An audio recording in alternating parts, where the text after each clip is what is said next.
Hello everybody and welcome back to another one of those videos where I talk about updates on Dwarf Fortress coming from Toady1 and KitFox.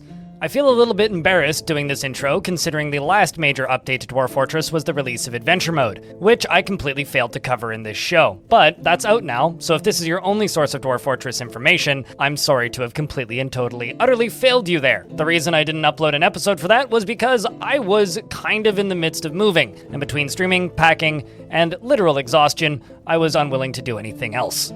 But all that's over and done with, and the Adventure Mode patch is out. And now we have a follow-up patch, and a roadmap, which spells out some pretty exciting future changes to Dwarf Fortress. Also, at the end of the video, I have an announcement, so let's dive in. KitFox writes, "Hey Yurists, it's Alexandra from KitFox. We are back and hope that you've been enjoying your time with Adventure Mode. Now that both modes have been updated for the Steam version, we can focus on quality of life fixes, more modding support, and brand new features Tarn's been excited to add.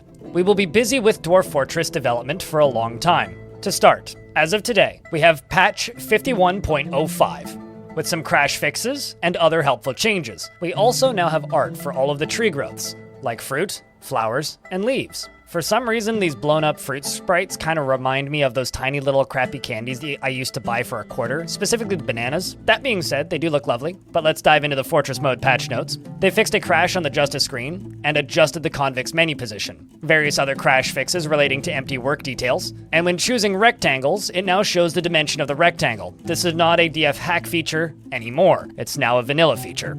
And they allowed numbers and symbols in the unit list for searching. That last one is odd because you used to be able to do that and then it was removed. I think it was an unintended remove, so they put it back in. Moving on to Adventure Mode. Display, speed, and gait and momentum is now shown on the main screen.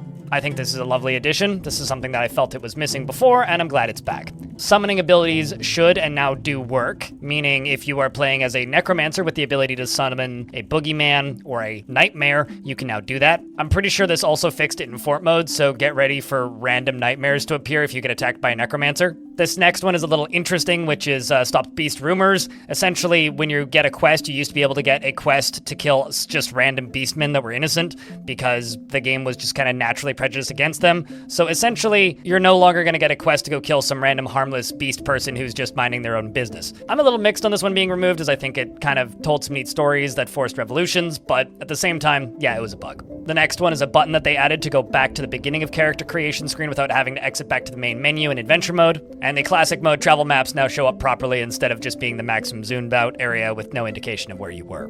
The patch also includes some graphical changes, specifically the tree pictures. Weather zombies, or husks, are now considered zombies, so they'll look like zombies instead of just looking like normal dwarves. I had that in my most recent fort. It makes them very hard to differentiate when your own dwarves are just attacking you. And then in classic mode, there's now a toggle to allow you to only use periods as floors instead of all of the various different sprite specs. Makes the game a little less messy and easier to look at, but for some people like myself makes it impossible to look at, so it was a preference option back in the day.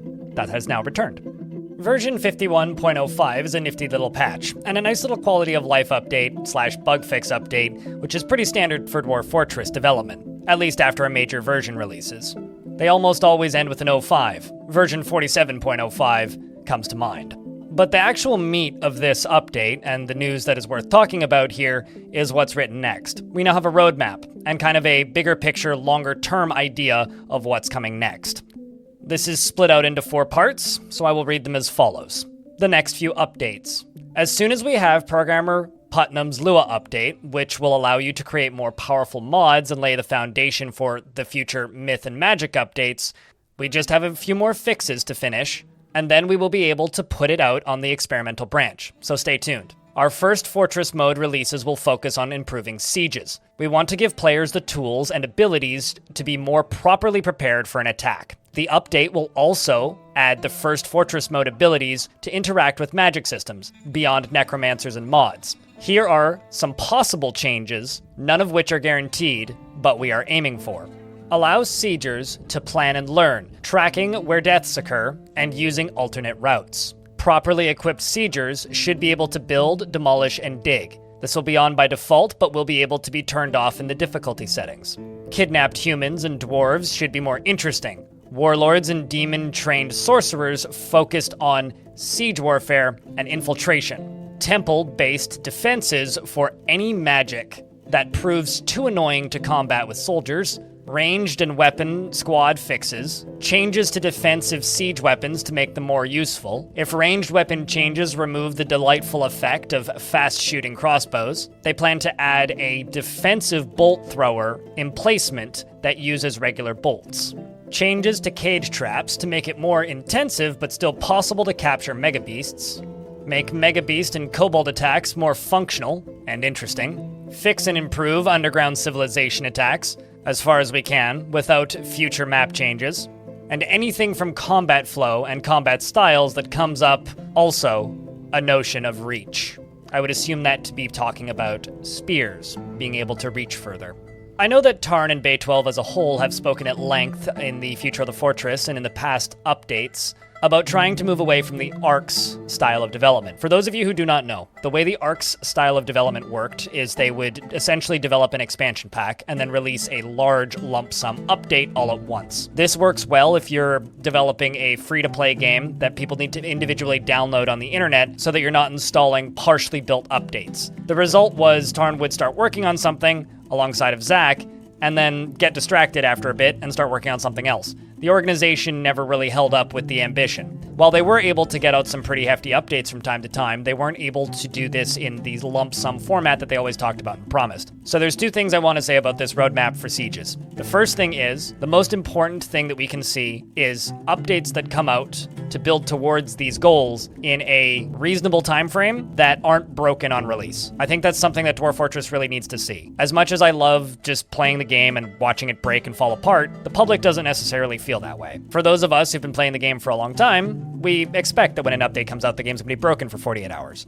And not everybody playing Dwarf Fortress is casually watching videos, reading guides, and exploring the wiki. A lot of people just buy it and mess around and see what happens. So whatever's added and whenever it's added, I just hope that these updates come out in a format that is both in a reasonable period of time and also at a reasonable to high level of functionality. The second thing I want to say about this update is there's a few things noted here. Specifically, siegers should be able to build and demolish and dig. Whatever they're doing, I just want sieges to be more chaotic and interesting. I don't want them to cease being fun. I've played games in the past where their style of balancing and making sieges more complicated, and I'm doing air quotes, but you can't see it because my face isn't on screen, is by just simply making them unfun. Let's have an enemy that is just so specific in the way that you have to defeat it that your only options are either rush them before they have the chance to set up, or do very precise similar things from every single time in order to stop them. Right now, sieges are very easy, that's true, but I do find them to be quite fun to elaborately contort them into falling to their doom, or throwing volleys of lava at them out of minecarts.